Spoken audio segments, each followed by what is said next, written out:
So Gemini, I'm showing your February 2024 event chart on the screen now. As ever, we need to be mindful of your ruler Mercury, and that's in your sister air sign of Aquarius. In fact, it's going to be moving closer to the sun as the month unfolds, and on the 9th they come into an exact unison known as a cazimi, or a superior conjunction, because Mercury is not in retrograde. This gives an opportunity for you to raise the profile of anything that you have knowledge around in a very powerful and also passionate way.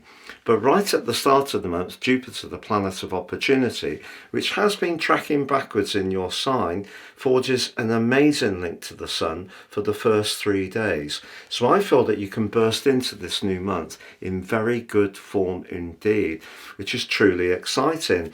Also, there is a very mesmeric link between Venus, the North Node, and also Neptune right at the start of this month. If you are someone who works in some kind of healing industry, you're a life coach, you're a psychic, you're someone who's very caring, perhaps you work in some kind of medical environment, the compassion that you show to people can be something that gives you a personal reward, particularly at the start of this month. But if you are a creative, that opportunity to dazzle people with the array of your talents is certainly magnified as February begins, not least because Venus, the planet of relating but also of money, moves into the part of your chart to do with your connections to others, the sign of Aries. You do have Chiron in that area, and Chiron is in a clash with Mars at the start of this month. It's possible that there could be an opportunity that comes up for you, particularly financially, and you may find yourself having to make some key decisions about whether it's the right thing for you in terms of your long-term future. But that brings us to the full moon, which occurs across your axis of communication on the 12th.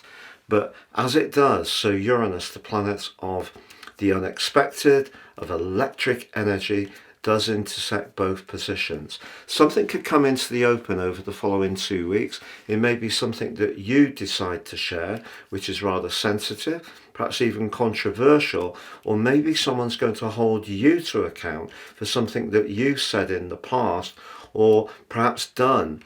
And in that sense, it is going to be important to choose what you say with a degree of care through that part of the month.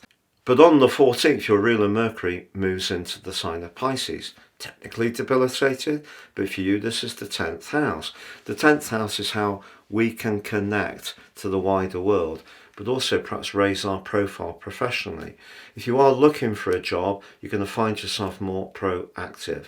But equally, it's also possible that you may consider retraining or adapting past skills in a new and fresh way.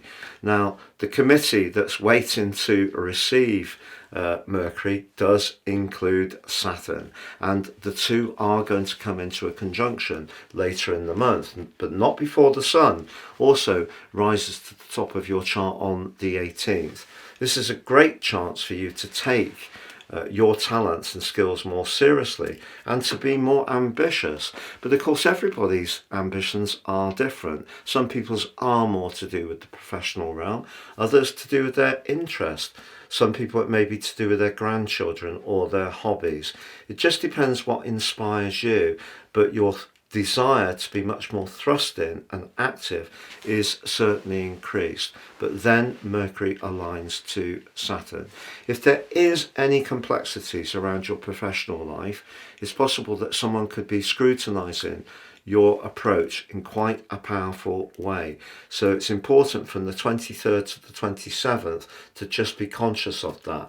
However, Mars, which had been in retrograde since the 6th of December and from the 6th of January in the sign of Cancer for you, everyday money, that goes direct on the 24th. There could be a correlation. Perhaps the combination of Mercury and Saturn helps you to frame something that's important to you in a way that other people take very seriously. because Saturn, although it has a difficult reputation, can often coincide when we get an opportunity, particularly if we've really worked for it. And because Mercury can be about a deal, and with Mars going direct, it could be the chance to seize a golden prize. And in fact, on the 28th, your opportunities for progress around whatever those ambitions may be is boosted some more by the Pisces new moon. But it is squaring up to Jupiter in your sign.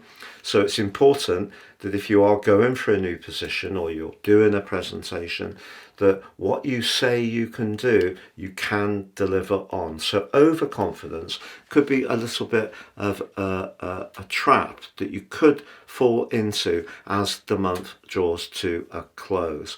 It's been a pleasure being with you, Gemini. Have a great February. If you've yet to check out your year 2025 deep dive video forecast, please see the link beneath this video. Discover your personal natal horoscope for absolutely free, including the big three of the ascendant, sun and the moon, and the houses they're located in, as well as all the other planetary positions, by downloading your chart by clicking the link underneath this video. Or you can take advantage of my special star choice range, where you buy one horoscope and get the second horoscope free. Please see below for more for that too.